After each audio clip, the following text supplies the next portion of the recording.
por atendernos. La geometría variable le ha seguido funcionando a Pedro Sánchez. Salvó de carambola la votación de la reforma laboral y este jueves ha sacado adelante un decreto por solo 4 votos, un decreto en el que estuvo a punto de perder. ¿Os sentís impotentes en el PP? ¿Hay cierta sensación de impotencia de que no hay manera de acabar con él? No, lo que nos preocupa es que la geometría variable a él le funciona, pero perjudica a los españoles y al final les genera más problemas de los que tienen y se ha convertido en un problema para España. Mientras Moncloa abría la puerta, o supuestamente abría la puerta a pactar con el Partido Popular, estaba cerrando su acuerdo con Bildu. ¿Esto os hace perder confianza para próximos acuerdos o aún son factibles? Acuerdos políticos concretos, me refiero, de leyes, de normas. Bueno, nosotros somos un partido serio y un partido responsable y nos debemos a España y a los españoles, con lo cual afrontamos cada asunto como el asunto, ¿no? Y por tanto, en ese sentido, sabemos cuál es nuestra responsabilidad como alternativa y como un partido de Estado que somos. Que en este caso, en esta última convalidación, el gobierno de Pedro Sánchez nuevamente haya recurrir al no es no, a todo aquello que proviene del Partido Popular, a nosotros no nos hace resignarnos, sino que nos sigue manteniendo en que estaremos ahí ofreciendo a cada insulto, a cada descalificación, a cada no, una nueva propuesta. ¿Han comenzado ya las conversaciones entre González Pons y Félix Bolaños para la renovación del CGPJ? No, simplemente se ha establecido el primer contacto y se retomarán más adelante. Lo que sí que ha hecho el Partido Popular es iniciar y acordar ya una serie de reuniones con todas las asociaciones de jueces y de fiscales y que las vamos a mantener las próximas 2 semanas. ¿Con qué objetivo concreto? Hablar de la justicia en nuestro país, de sus necesidades y sobre todo también de avanzar de la mano de los jueces y de los fiscales en más independencia del Poder Judicial. Pero no solo de eso, sino de hablar de todas las necesidades y los problemas que tiene la justicia española. Entiendo que de ahí que se mantiene el Partido Popular en su exigencia para ese pacto sobre el CGPJ de que en la próxima renovación los jueces elijan a los jueces. Tenemos muy claro que hay un camino y es de más independencia del Poder Judicial y que el propio Poder Judicial está demandando y pidiendo y que nos exige Europa, ¿no?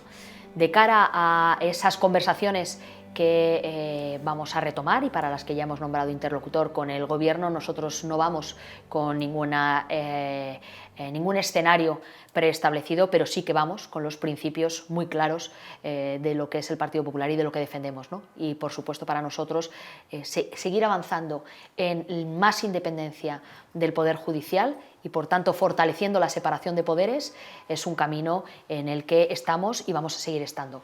Cómo lo formulemos es una cuestión que creemos que es importante hablarla, dialogarla, para buscar un amplio acuerdo que tenga que ver con la justicia en su totalidad, ¿no? ¿Ha notado algún cambio de actitud por parte del Gobierno del Partido Socialista desde la llegada de Alberto Núñez Feijóo a la presidencia del PP? Me gustaría que se estuviera materializando un cambio de actitud con hechos, ¿no? Lo que está claro es que les hemos planteado una propuesta económica que se materializa en un plan fiscal que solo tiene unos beneficiados, que son los españoles, y nos hemos encontrado un no es no porque proviene del Partido Popular, ¿no? Haría bien el Partido Socialista en revisar ese tipo de conducta y darse cuenta de que es un buen socio cuando hablamos de economía, un partido que ha sacado 2 veces a España de la crisis, ¿no? Y que es mucho más importante para España y más útil que abandone estar cerrado al bloque de investidura y que busque otro tipo de acuerdos que sin duda alguna beneficiarán más a los españoles, aunque no vayan en beneficio del Gobierno. ¿Y en el PP cuál es el cambio principal desde hace un mes a esta parte más o menos? Bueno, yo creo que hace un mes tuvimos un congreso. El congreso significa, siempre un congreso es un momento en el que un partido pues fija sus objetivos y a partir de ahí empieza un camino, ¿no?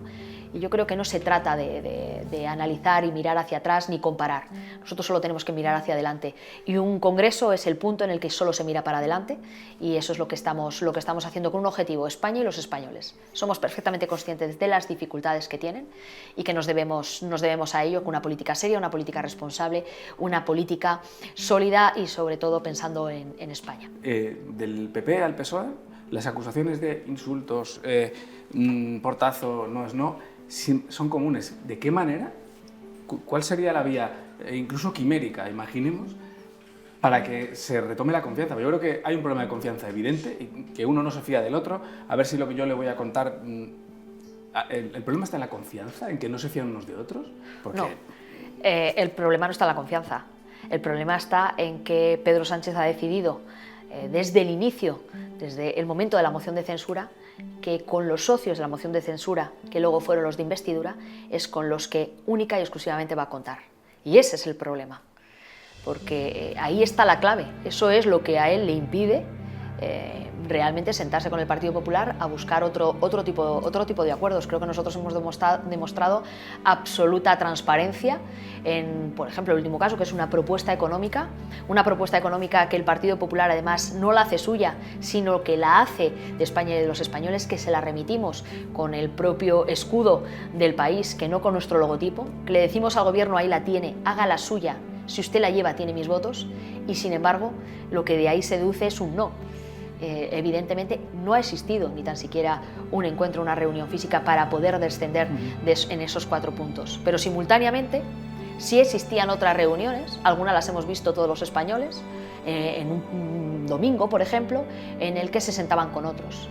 ¿Por qué siempre hay tiempo para sentarse con los socios de investidura o con el gobierno de Cataluña, pero nunca hay tiempo ni un espacio para sentarse con el Partido Popular, sin cámaras, pero luego sí, con luz y taquígrafos, para contar el resultado de lo mismo y trabajar de una manera seria sobre esas 4 líneas que nosotros no queremos imponer, que nosotros lo que queremos es acordar, y entendemos perfectamente que a lo mejor no puede ser todo lo que nosotros planteamos, pero hay un punto intermedio. Yo creo que eso es lo que nos debe de mover, pero 2 no acuerdan si uno no quiere, y es que hay uno que ni tan siquiera está dispuesto a sentarse en esa mesa para hablar de esto, por ejemplo, ¿no?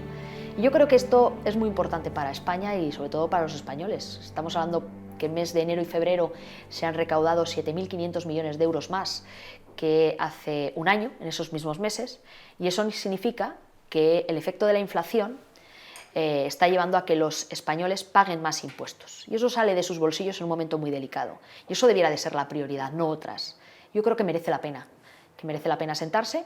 Nosotros tenemos claro que merece la pena trabajar en esa línea y no cejaremos en nuestro empeño de seguir avanzando en ello. ¿Del decreto de la Casa Real debería votarse y debatirse en el Congreso? Precisamente es un decreto que habla de transparencia, quizá sería lógico.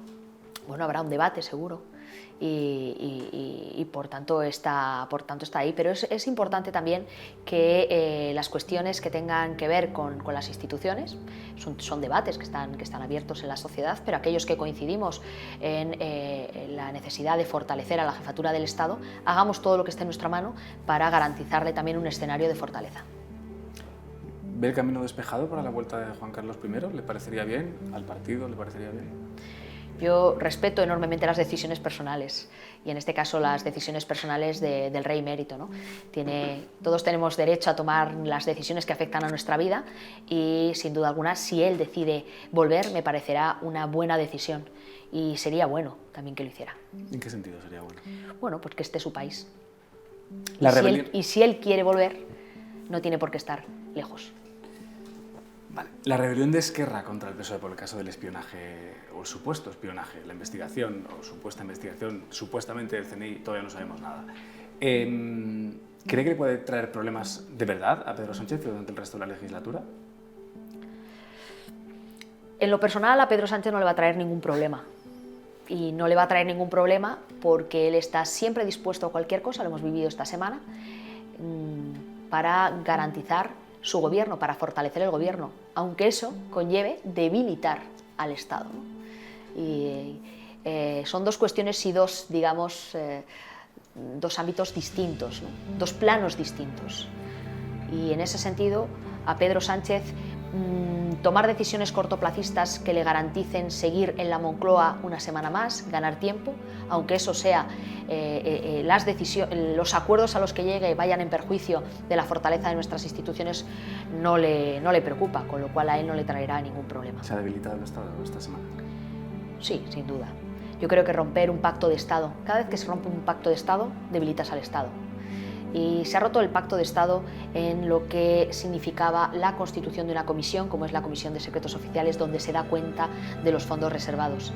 Y ese acuerdo era un acuerdo de dos grandes partidos, del Partido Popular y el Partido Socialista, que fue impulsado y ratificado, porque quien firmó esa resolución era un presidente del Congreso de los Diputados socialista, y cuando se cambian las mayorías para al final contentar a tus socios porque te lo exigen y eso te garantiza seguir siendo presidente del gobierno, pues tú lo sigues siendo, pero debilita sin duda al Estado, y ahí se le ha debilitado. La entrada en esa comisión de Bildu no es una buena noticia para el Estado y para su fortaleza. La entrada en esa comisión de partidos cuyos dirigentes han sido condenados por sedición y que por tanto ha habido investigaciones relativas a esos dirigentes que acabaron condenados, no es una buena noticia. Y que la CUP esté en esa comisión no es una buena noticia. En primer lugar, porque no era necesario que estuvieran. Esa comisión se tenía que haber constituido hace tiempo, efectivamente, y se podía haber constituido hace tiempo. Otra cuestión bien distinta es que con el marco de mayorías y por tanto con ese pacto de Estado no podían estar todos los socios de investidura, porque dentro de esos socios de investidura hay partidos que han demostrado y tienen acreditado que no buscan un país fuerte y un Estado fuerte, sino que buscan debilitarlo, ¿no? De hecho, echando cuentas, los 210 diputados salían con PP, PSOE y uno más que apareciera por allí. Y entiendo que Ciudadanos en esto hubiera participado. Si no se había constituido esta comisión, entiendo que no hay manera de que el PSOE culpe solo al PP. Aquí era una decisión de los dos. No solo una decisión de los dos, sobre todo de quien tiene al final la facultad de promover la convocatoria, que era la presidenta de la Cámara. Nosotros habíamos manifestado ya hace tiempo al Partido Socialista el que se constituyera, evidentemente, conforme a las reglas del juego que estaban aprobadas. El problema no era su constitución, el problema era que con las reglas del juego que estaban aprobadas había partidos que no iban a contar con el respaldo del Partido Popular y que por tanto no iban a alcanzar esa mayoría de 210. No hay más que ver el resultado del día de ayer. ¿Quiénes alcanzamos el resultado de más de 210 diputados y quiénes no? Los que quedan por debajo son los que no hubieran entrado con las anteriores reglas del juego. Pero eso para Pedro Sánchez era un problema. No lo era para España, era para Pedro Sánchez. Y era una exigencia de sus socios de investidura, llegar hasta ahí. Y hoy las instituciones son más débiles cuando tú abres esas puertas y evidentemente cuando dejas entrar en una comisión de esas características a partidos que tienen unos antecedentes más que cuestionables. Parece evidente que en teoría las instituciones son más débiles por eso que dice. Pero es verdad que llevábamos 2 años y medio sin esa comisión, Sí. que se supone que controla los gastos reservados, porque ustedes, los señores diputados y señoras diputadas, nos representan a nosotros, que somos los que les decimos, por favor, controlen las cosas que no se pueden contar. Sí. No ha importado, hemos estado 2 años y medio sin que nadie lo controlara. No parece que en esa comisión se cuenten cosas muy importantes, entonces. Bueno, yo creo que se cuentan cosas importantes. Si no fuera una comisión tan importante, no hubiera tenido desde el año 2004 un sistema reforzado para elegir a sus miembros. ¿No yo hemos creo estado que desatendidos o descontrolados, no sé, todo este tiempo? Bueno, hubiera sido bueno que hubiera sido constituida desde el primer momento, eso no hay que negarlo, pero evidentemente el origen y la causa por la que no se constituía ha estado clara y se ha visto clara esta semana, y era que con las reglas que regían esa comisión hasta que se han cambiado, los socios de investidura no podían formar parte de la misma, no iban a formar parte de la misma, y esa es la clave. Entonces hay que preguntarse quién es responsable de esa... Es decir, responsabilidad tenemos todos, pero hay alguien que ha impedido, que tenía un compromiso adquirido con sus socios que le impedían llevar a cabo ese impulso, ¿no? Por nosotros no hubiera habido ningún problema y lo hemos manifestado en reiteradas ocasiones. Según el informe canadiense de la Universidad Canadiense publicado por el New Yorker, estas supuestas escuchas empezaron en 2017. Entonces gobernaba el Partido Popular. ¿Sabe usted algo que el resto de los españoles no sepamos y que podría sorprendernos a todos, como dijo la ministra de Defensa el otro día? No, la ministra de Defensa tiene mucha más información, por eso es importante la transparencia y que pueda dar las explicaciones oportunas en los foros oportunos, y esa información solo la puede tener ella, y por eso ella hace esa reflexión. Solo la puede tener ella y aquellos que hayan cometido algunos hechos o cuyas conductas pues estén al margen de la ley y que por tanto pueda sorprendernos lo que hayan hecho, ¿no? ¿Se cree usted lo que publicó el New Yorker? Yo, es decir, no le doy una presunción de veracidad en contra de las instituciones de mi país, de salida. Por eso yo creo que reitero la importancia de la transparencia por parte del Gobierno en este asunto, pero no solo de la ministra de Defensa. La ministra de Defensa ha sido clara y comparecerá, que ha sido de alguna manera también la no constitución de esa comisión. Al final, a quien ha beneficiado es a aquellos que quieren utilizar ciertos resortes, ¿no? Pero sino que también las explicaciones debe darlas el presidente del Gobierno. Y yo he notado que se ha defendido poco por parte del presidente del Gobierno la acción de nuestras instituciones en defensa del Estado. Y me parece que uno de los elementos que demuestran la debilidad de este Gobierno es que constantemente vemos cómo una parte del Gobierno ataca a otra en relación a asuntos que son importantes. Tenemos Marruecos, con la ruptura de ese consenso internacional. Tenemos la OTAN, donde vemos cómo una parte del Gobierno se posiciona en contra de la celebración de la cumbre de la OTAN en España. Vemos cómo en todo lo que afecta a Ucrania ha habido posiciones del Gobierno y sigue habiéndolas contrarias al envío de armas a Ucrania. Parece que se posicionan más con Putin que con el pueblo ucraniano, pero también lo hemos visto en este caso, viendo cómo una parte del Gobierno cuestiona a la ministra de Defensa, ¿no? El problema es que se haya podido investigar a aquellos que dieron un golpe, que se hiciera con un software invasivo o que se les haya metido en la dirección del Estado, como dicen desde el propio Gobierno.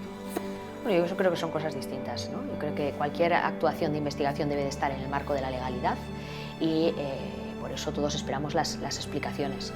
Y cuando tengamos las explicaciones será el momento de hacer las valoraciones, sobre todo por la importancia de este tema. Hacerlas sin haber recibido las explicaciones creo que al final lleva a debilitar al Estado. Y el Partido Popular no cae en la crítica fácil ni en la oposición por la oposición, porque somos un partido serio y responsable. Cuando tengamos las explicaciones, haremos las valoraciones, porque la actuación del CNI está perfectamente regulada y está regulada en el marco del Estado de Derecho. Y en ese sentido existen las autorizaciones judiciales cuando hay una motivación suficiente para que se tenga que llevar a cabo un tipo de investigación. Pero sin duda alguna, el haber abierto la puerta a que en ese tipo de comisiones, por exigencia simple y llanamente de apoyar a un gobierno, a partidos como Bildu y partidos condenados que tienen dirigentes que han sido condenados por sedición, evidentemente yo creo que no fortalece las instituciones, creo que las debilita. Más allá de su valoración personal de ambas dos, que creo que ya me la ha hecho, como figuras políticas, ¿quién sale peor parada de esta situación? ¿Meritxell Batet o la ministra de Defensa, Margarita Robles? A las dos se las ha zarandeado desde un lado y desde el otro, es posible, pero las dos han perdido pelos en la gatera esta semana. Yo creo que hay un máximo responsable y un único responsable, y se llama Pedro Sánchez. Pedro Sánchez, por no defender al CNI, o por no defender al final la fortaleza de nuestro Estado, por no dar las explicaciones oportunas si es que tiene que dar algunas explicaciones.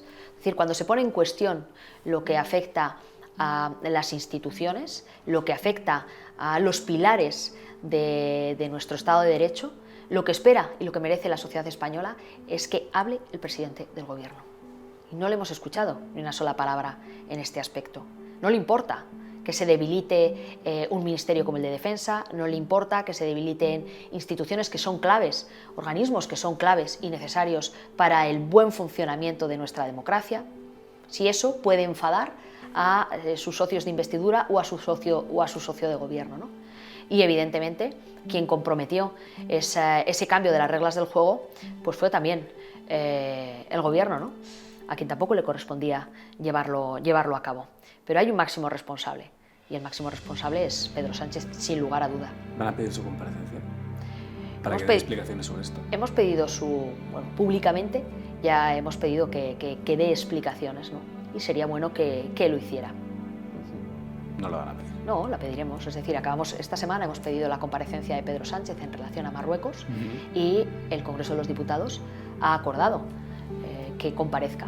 No va a venir a título personal, a solicitud del presidente del Gobierno a dar cuentas a la Cámara de qué negoció o qué acordó con el Gobierno de Marruecos en su visita a la que no fue con el respaldo del Congreso de los Diputados. El presidente del Gobierno tiene alergia a comparecer en la Cámara a dar explicaciones y es bastante aficionado a romper los acuerdos y los consensos mayoritarios de la Cámara. Y irá y dará explicaciones, y el Partido Popular, en ese sentido, somos un partido de un control exigente al Gobierno, ¿no? Me decía antes que el hecho de que entrara Bildu en la Comisión de Secretos Oficiales es una mala noticia y debilita al Estado. Vamos a precisar, ¿porque son independentistas o porque no condenan el terrorismo de ETA? ¿En Bildu te refieres? Fundamentalmente por la trayectoria que tienen. Fíjese, es que la persona que ha sido elegida con los votos del Partido Socialista para formar parte de esa Comisión de Secretos Oficiales ha sido condenada por enaltecimiento al terrorismo. Yo creo que una persona que tiene esos antecedentes no puede estar ahí. Esquerra sí que había estado hasta la anterior legislatura y tengo entendido que el Partido Popular en esta ocasión tampoco tenía problema porque hubiera vuelto a estar. ¿Es más aceptable o más homologable Esquerra que Bildu? Bueno, vamos a ver. La clave, es decir, es cierto que Esquerra en otras ocasiones y en otras legislaturas ha formado parte de esa comisión, pero fueron siempre legislaturas previas a los hechos por los que fueron condenados dirigentes de ese partido político. Y eran unos hechos por los que fueron juzgados y fueron condenados por el Tribunal Supremo y atacaban la integridad del Estado. Es un delito de sedición. Ambos han atentado contra la integridad y contra nuestro Estado de Derecho, ¿no? Unos a través del terrorismo y otros a través de otro tipo de delitos, ¿no? El PSOE dice que ellos, de hecho, ni siquiera, hasta Esquerra, le escuché el otro día a Rufián decirlo, que ellos nunca hubieran vetado ni siquiera a Vox. Vox sí que es homologable para estar en esa comisión, entiendo. No ha sido condenado, no tiene los antecedentes. Yo estoy hablando de partidos que han sido condenados por atentar contra el Estado de Derecho. Hablamos de terrorismo y hablamos de delitos de sedición. Ya están convocadas las elecciones en Andalucía. Y parece que, ayer eligieron en el partido de... Además le diré una cosa en relación a estas últimas preguntas. Esto que queremos normalizar en España sería inaceptable en cualquier país europeo. ¿A qué te refieres? Es decir, la entrada en una comisión como de la que estamos hablando, en otro país europeo sería impensable. Sería impensable que al final un partido político que no condena el terrorismo y que tiene entre sus dirigentes a personas que han sido condenadas, en este caso por enaltecimiento al terrorismo, se viera con naturalidad que formaran parte para estar en esos órganos, ¿no?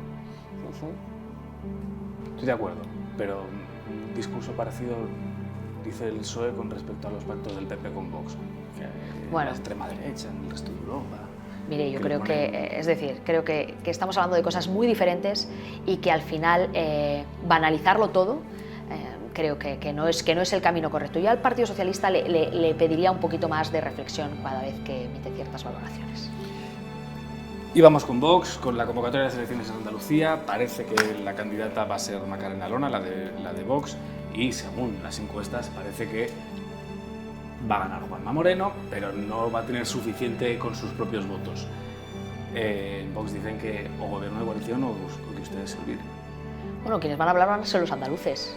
Y hay que respetar a los andaluces y hay que dejar que el 19 de junio hablen los andaluces. Yo creo que esa es una muy buena lección para empezar en materia de democracia, ¿no?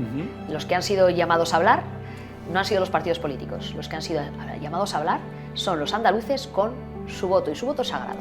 Y yo de lo que estoy convencida es que tras estos casi 4 años de gobierno del cambio con Juanma Moreno, los andaluces han podido comprobar que tienen un fantástico presidente, un presidente que es presidente de todos los andaluces, de todos, le hayan votado o no le hayan votado, pero sobre todo que ha bajado los impuestos, ha hecho y ha garantizado y ha mejorado los servicios públicos, la educación, la sanidad, los servicios sociales, que ha demostrado estar a la altura luchando contra una pandemia y que ha hecho que Andalucía sea hoy una locomotora económica de España. Y yo creo que eso tiene una importancia fundamental, ¿no? A Andalucía se le había dicho que tenía que resignarse a estar siempre en el vagón de cola y que no podía gobernar nadie que no fuera el Partido Socialista, porque el Partido Popular éramos peligrosísimos, ¿no? Decía hace 4 años el Partido Socialista. Y lo que han podido comprobar los andaluces es que éramos, primero, que somos gente de fiar, y somos gente que les hemos demostrado, con su esfuerzo, porque lo han hecho los andaluces, que Andalucía puede ser la locomotora del crecimiento económico en España. Yo estoy convencida que hoy los andaluces se sienten muy orgullosos de ver que su esfuerzo merece la pena y que no tenían por qué resignarse a estar siempre en los vagones de cola, ¿no? Se creen las encuestas, que les ponen bien, y al día siguiente muy bien, y al siguiente se publicaba hoy una que, vamos, ponía a Juanma a punto de tener la mayoría absoluta. Bueno, a mí no me gustan las encuestas, no me gusta una encuesta que es la de la calle, la de cómo está el ambiente, ¿no? Todos los días. Sí, hacemos muchas, ¿no? Y ahí está para medir. Pero hay un peligro, uno puede creer que el mundo real son las encuestas y creérselas, y la realidad está en la calle, ¿no? Y creo que están bien tenerlas, pero no perder la perspectiva del contacto con la calle, con la plaza, con la feria, si estás en Andalucía, donde realmente se ve el clima y cuáles son las sensaciones, ¿no? Vale. Y yo creo que esas sensaciones transmiten una confianza en un proyecto político que es el proyecto del Partido Popular y que lidera Juanma Moreno, y que han podido ver que ha sido un presidente bueno y un presidente que siempre ha puesto los intereses de los andaluces por delante de sí mismo, y eso siempre tiene una recompensa. La encuesta. La encuesta habla de apoyo, de confianza, ¿no? Y yo estoy convencida de una amplia mayoría para que Juanma Moreno pueda seguir gobernando y lo siga haciendo centrado en Andalucía y en los andaluces. Hay que ver, como estábamos hace 2 meses aquí, que daba un miedo terrible la crisis que estaba viviendo el partido, y de repente las mejores encuestas de nunca en Andalucía, imposible de imaginar. Están ustedes que se salen, ¿es el primer paso hacia un Feijóo en la Moncloa en breve? Yo creo que el Partido Popular ha demostrado lo que es, ¿no? Y el Partido Popular es un partido que es como España. España sabe levantarse en los momentos complicados, sabe unirse y sabe decir, podemos con esto, ¿no? Y el Partido Popular ha hecho eso en un tiempo récord y lo hemos hecho todos juntos, que creo que es lo más importante, ¿no? Levantarnos, unirnos y decirles a los españoles, aquí estamos y no os vamos a defraudar. Este es un camino no hacia la Moncloa, ¿no? Que lo es, porque es desde la Moncloa donde se cambian las cosas. Nosotros no se trata de llegar a un sitio, se trata de poder cambiar el futuro de los españoles con los españoles, ¿no? Y estamos dispuestos a ello y vamos a trabajar para ello. Y no vamos a perder ni un minuto ni un segundo en decirles a los españoles, aquí estamos, queremos contar con vosotros, a todos. Piensen lo que piensen y vamos a trabajar por todos. Somos un partido que hemos demostrado que sabemos gestionar, que sabemos de economía, que hemos sacado 2 veces a este país adelante y que lo vamos a hacer una 3.ª vez porque no vamos por el camino correcto y porque merece España esa oportunidad y los españoles.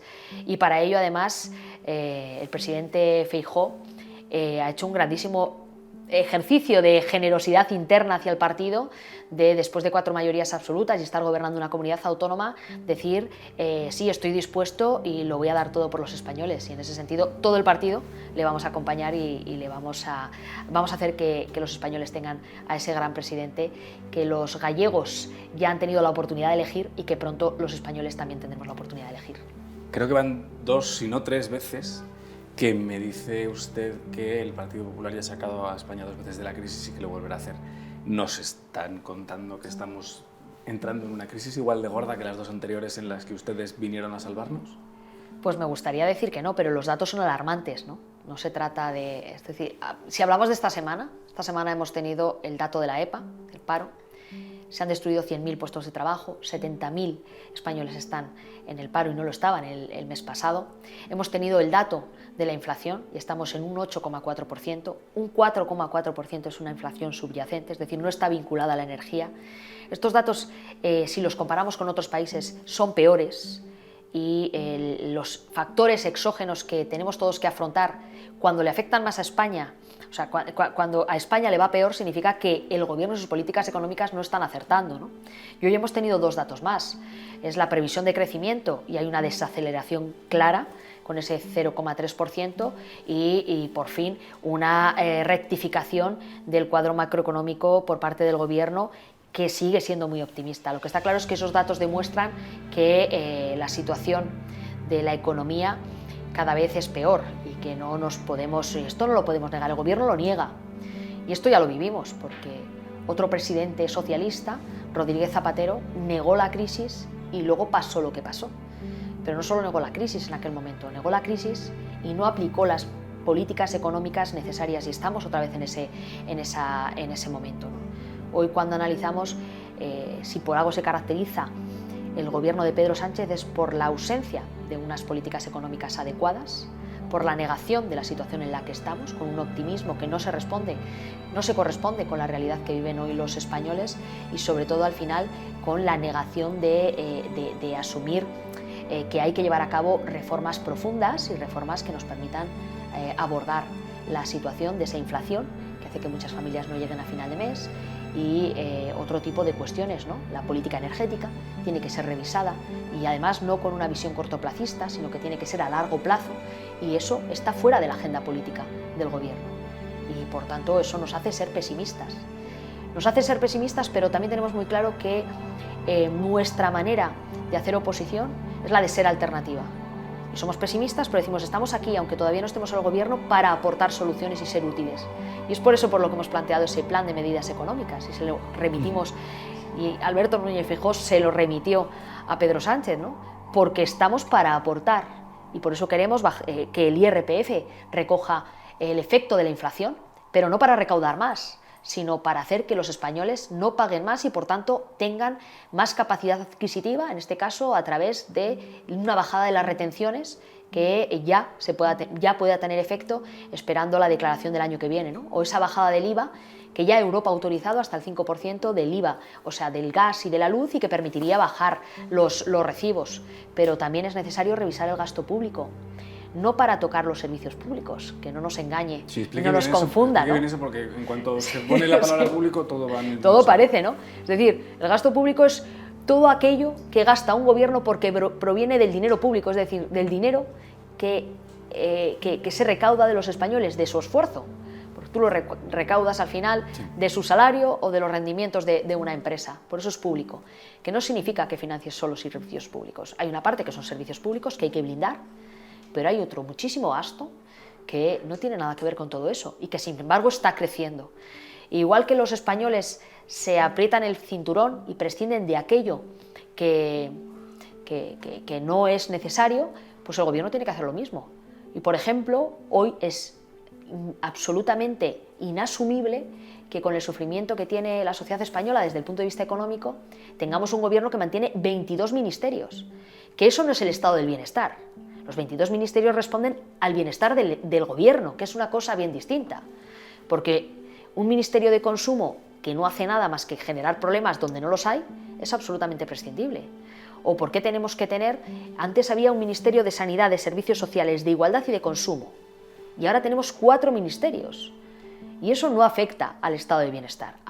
Pero esto sí que hace que haya una parte del gobierno, esa coalición, ese partido Unidas Podemos, que pueda estar en el gobierno y que pueda estar bien a gusto y tenga un buen estado de bienestar. Pero estas son cuestiones que hoy los españoles no podemos pagar y eso es lo que hay que revisar. O, por ejemplo, la importancia de ver cómo los fondos europeos tienen que ser sí o sí una oportunidad para España. Tienen que destinar, y no lo están siendo. Y no lo están siendo porque no se están gestionando bien, no llegan a la economía real. ¿Y dónde se quedan? Pues no lo sé, pero la realidad es que no se ejecuta. Una parte tiene que ser con la mala gestión de los mismos. Tiene que ver con la mala gestión de los mismos. Y por tanto, si tú como administración generas un cuello de botella de burocracia, al final, en el momento en el que es más necesario que nunca que lleguen los fondos, no llegan. En otros países llegan, y encima eso hace que otros países sean más competitivos que tú y que tú pierdas competitividad. Y esto es algo que no nos podemos permitir. Y es un efecto directo de una mala gestión. Por eso es tan importante la gestión y saber gestionar, ¿no? Y eso es un valor que nosotros tenemos, un capital político que nosotros tenemos, que sin duda alguna, si alguien lo representa, es el presidente del Partido Popular, Alberto Núñez Feijóo, y que ponemos al servicio de España y de los españoles, ¿no? Y ahí hay que hacer reformas también.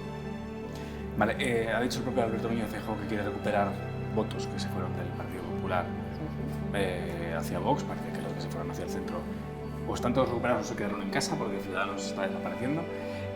¿Cómo pretende hacerlo? ¿Cómo convences a aquellos que, hablando mal y pronto, se han radicalizado, se han hecho aún más de derechas? Bueno, este es un partido de mayorías, ¿no? ¿Y de mayorías qué significa? No que, pues que somos gente más diferente, ¿no? Y eso lo hemos sido otras veces y lo queremos seguir siendo, ¿no? Y es una cuestión también de actitud y de cómo afrontamos la situación, ¿no? Cuantos más seamos, más fuertes somos. Cuanto más seamos, antes cambiamos el gobierno de España. Cuanto más seamos, más débil es Pedro Sánchez. Y este es un objetivo que compartimos millones de españoles. Y este es un proyecto que dice, estamos dispuestos a abrirnos todavía más para que quepamos más, ¿no? Y cada uno aportemos nuestro granito de arena. Desde aquellos que pudieron votar al Partido Socialista en las últimas elecciones y hoy se sienten desencantados, frustrados, e incluso pueden estar defraudados y engañados por parte de Pedro Sánchez, que les prometió una serie de cuestiones que no ha cumplido, porque la palabra de un político es muy importante y por eso recuperar el valor de la palabra en política debe de ser una prioridad y es una prioridad para el Partido Popular. Y ahí hay muchísimo electorado también, muchísimos españoles que están desengañados, que nosotros también estamos dispuestos a gobernar para ellos, ¿no? Y eso es lo que vamos a hacer y en lo que vamos a trabajar.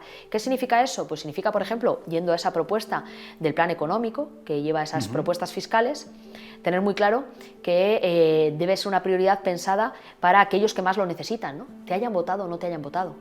Y esa es la solidaridad que defiende España y que defienden millones de españoles. Y este es un plan que mucha gente nos dice, es que supera al PSOE por la izquierda, ¿no? Porque está pensado para las personas con menores ingresos.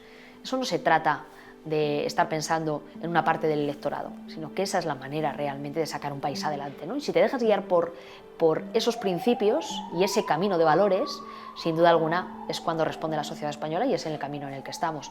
Y a aquellos que están más a la derecha, pues haciéndoles entender que y dice, no me iba a escapar, ¿no?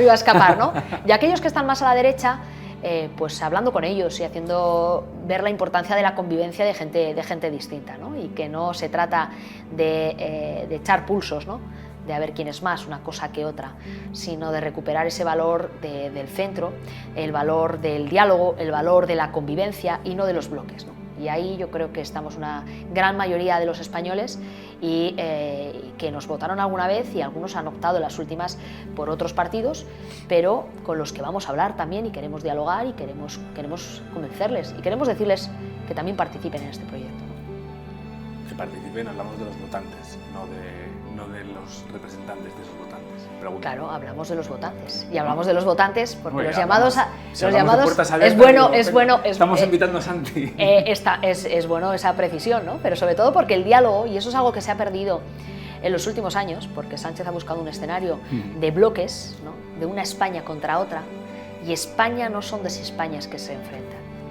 España es un país de convivencia, es un país de gente diferente, es un país en el que votar algo distinto no nos tiene que separar, sino que nos tiene, tiene que ser algo normal, ¿no? Y que tiene que ocurrir, ¿no? Y eso lo debemos de recuperar. Precisamente así había dos bloques hasta hace poco en la derecha, Pablo y Santini se hablaban.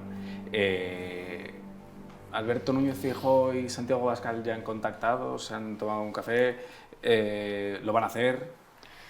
Pues desconozco si eso se va a producir ni cuándo, ¿no?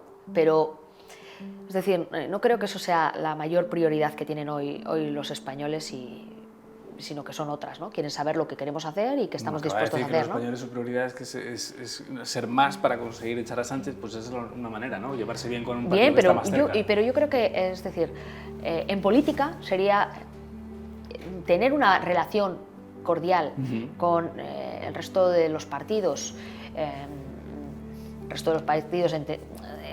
nos entendemos.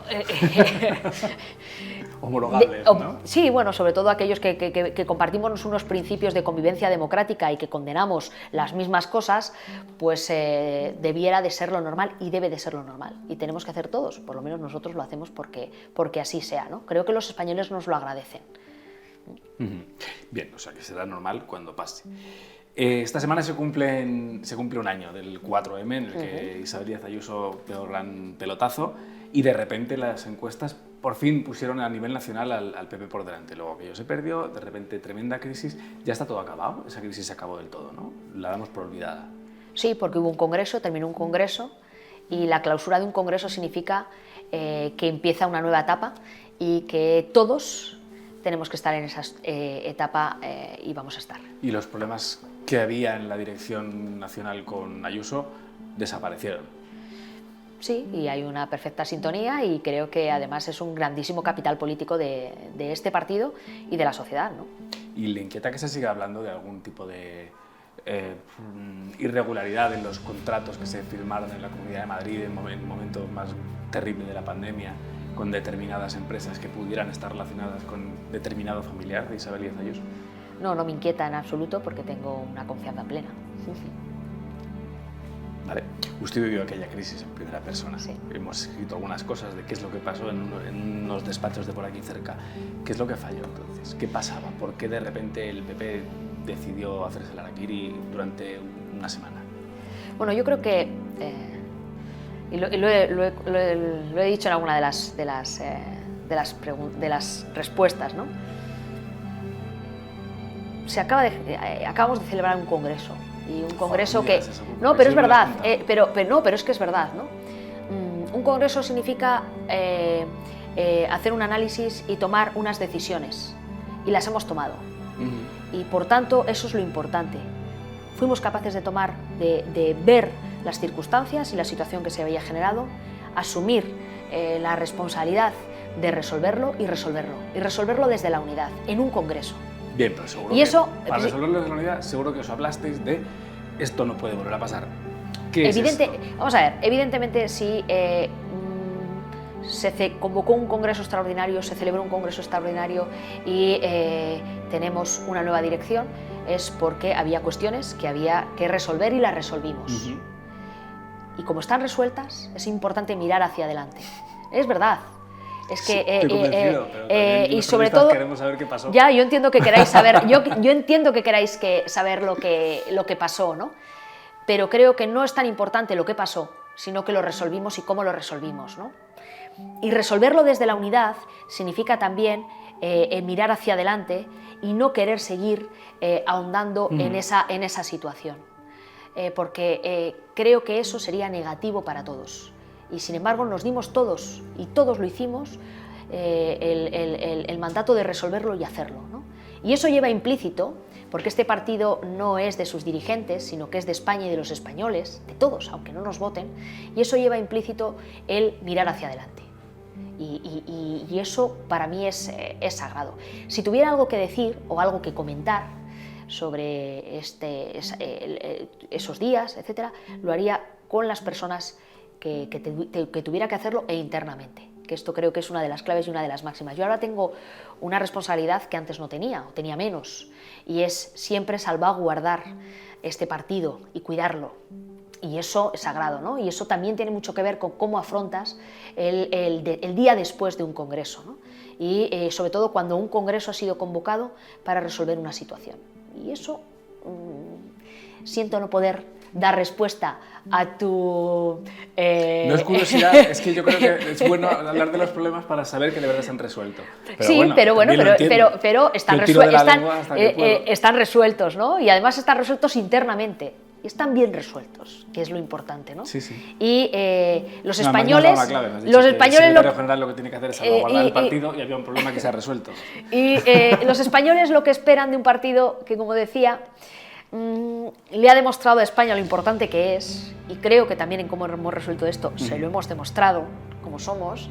Lo que esperan es que lo interno se resuelva para que nos dediquemos al 200% a ellos. Y eso es en lo que hay que estar y en lo que vamos a estar, ¿no? Y además el presidente Feijóo nos dejó muy claro una línea en el Congreso, y es lo interno y lo externo es lo externo. Y cuando tienes muy clara esa línea, las cosas funcionan muy bien. Vamos a terminar con un asunto que es del pasado reciente, pero es de mirar al futuro, y ahora me explicaré. El viraje del presidente del gobierno respecto de la posición histórica de España con el Sáhara Occidental le disgustó al Partido Popular por las formas solo, por las formas y el fondo, o por el fondo. El fondo lo desconocemos. De hecho, hemos pedido la comparecencia de Sánchez para que nos dé cuenta de qué ha tratado con Marruecos. Porque, uno, la política exterior no es una política de gobierno, es una política de Estado, que hay que tenerlo muy en cuenta. Pero es que en este caso no es ni de gobierno, se la ha adjudicado como algo propio el presidente del gobierno. Creo que esto es importante, ¿no? Y las formas en política exterior y en diplomacia lo son todo. Y ahí vuelve a aparecer la manera de gobernar de Pedro Sánchez. En todo lo que tiene que ver con la política con Marruecos, teníamos un grandísimo un consenso, no es que un amplio acuerdo, la unanimidad del arco parlamentario. En pocas materias ha habido una posición tan clara y tan consensuada y cerrada, ¿no? Con lo cual romper eso, evidentemente, es de un político poco responsable. Me voy a quedar ahí, ¿no? Creo que, y además, el querer resolver un problema que había generado el propio presidente del gobierno con el affair Ghali, creando 3 problemas, lo que demuestra es que tenemos un presidente del gobierno que no está a la altura de este país, ¿no? ¿Cuáles son los 3 en concreto? Creó un problema con el resto de las fuerzas políticas en el Congreso de los Diputados, porque rompió un pacto y un gran consenso que desde hace más de 40 años. Segundo, creó un problema dentro de su propio gobierno. Y tercero, ha creado un problema grave con un país como es Argelia, cuyas consecuencias además están ahí en un momento crítico, porque también en el momento elegido es el peor momento posible, ¿no? Y estamos viendo las consecuencias de nuestras relaciones comerciales con Argelia, pero comerciales con Argelia en el ámbito energético, que a día de hoy es una de las claves desde el punto de vista de la política nacional e internacional, ¿no? Con lo cual, evidentemente, es que no se le puede ni dar un 1 de un 0 a 10 si hubiera que calificar la gestión de todo esto, ¿no? Bien, como entendemos que estamos en desacuerdo con las formas y con el fondo y con todo lo que ha pasado con este asunto, dicho de otra forma, el Partido Popular, cuando tenga que pedirme el voto en su programa electoral, cuando diga Sáhara Occidental 2 puntos, ¿qué va a poner? Bueno, cuando llegue el momento elaboraremos el programa, ¿no? Entiendo, pero sí que tenemos dos, pero tenemos muy claras 2 cuestiones. Una, que la posición debe ser la posición que esté acordada entre ambas partes y en el marco de Naciones Unidas. Eso lo compra Álvarez hoy también. Sí, o sea pero la posición de ambas partes, me refiero a las partes afectadas por la cuestión del Sáhara Occidental. Yo lo que le he escuchado a una de las partes no parece estar muy conforme, ¿no? Luego, por tanto, la posición que se está manteniendo no es una posición que esté acordada por ambas partes, es decir, y en el marco de Naciones Unidas, ¿no? Que el PP volvería a la neutralidad. Y me explico. Hasta ahora se decía ambas partes y acordado por ambas partes y sea aceptable y demás. Y ahora se dice lo mismo, pero España se coloca en uno de los 2 lados. Entiendo que... Claro, cuando te colocas en uno de los lados, evidentemente, tú estás rompiendo ese acuerdo, porque te posicionas luego ya... Entonces volveremos a la neutralidad. La neutralidad, que es lo lógico.